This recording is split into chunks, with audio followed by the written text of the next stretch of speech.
Hello বন্ধুরা, এখন রাতের বেলা আমাদের ইচ্ছা হচ্ছে ভূতনাথ ঘুরতে যাওয়ার। তো আমরা বেরিয়ে পড়েছি যাওয়ার উদ্দেশ্যে। এখন রাত কটা বাজে? 1:45 বাজে। তো আমরা যাচ্ছি, রাস্তা তো পুরো ফাঁকা, জানি না গাড়ি পাবো কিনা, আশা করে পেয়ে যাবো। সব লরি চলছে এখন রাস্তায়। আমরা হিরিকে চলি। তো এখন হেঁটে হেঁটে আসলাম, মেন রোডে উঠছি। এবার গাড়িতে করে আমরা যাবো ভূতনাথ। তো ওখানে কি দেখা হচ্ছে। টাটা। এ দেখো, আমরা একটা ট্যাক্সি পেয়েছি ভূতনাথ যাওয়ার।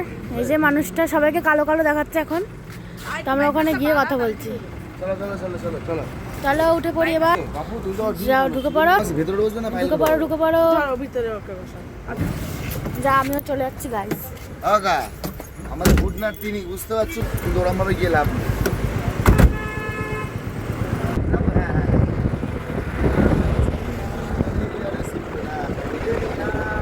আমরা চলে এসেছি ভূতনাথ। এই যে বাবার মন্দির। হ্যাঁ নাম যে বন্ধুরা, আমরা এসেছি মন্দিরে। আগে তো মন্দিরের পাশে দোকানগুলো সব খোলা থাকতো, কিন্তু এখন সব বন্ধ। তো বন্ধুরা, আমরা ছিলাম ভূতনাথে, আর ওখান থেকে আমরা হাঁটতে হাঁটতে সোজা পথে চলে এসেছি এখন হাওড়া ব্রিজে ফুল কিনতে।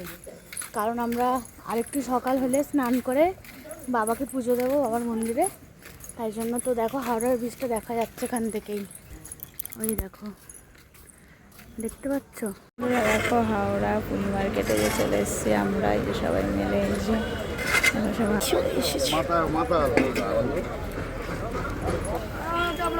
বাবার জন্য মালা কেনা হচ্ছে, বেলপাতার মালা, আকন্দর মালা, সব এখন পুজো দেওয়া হবে মন্দিরে।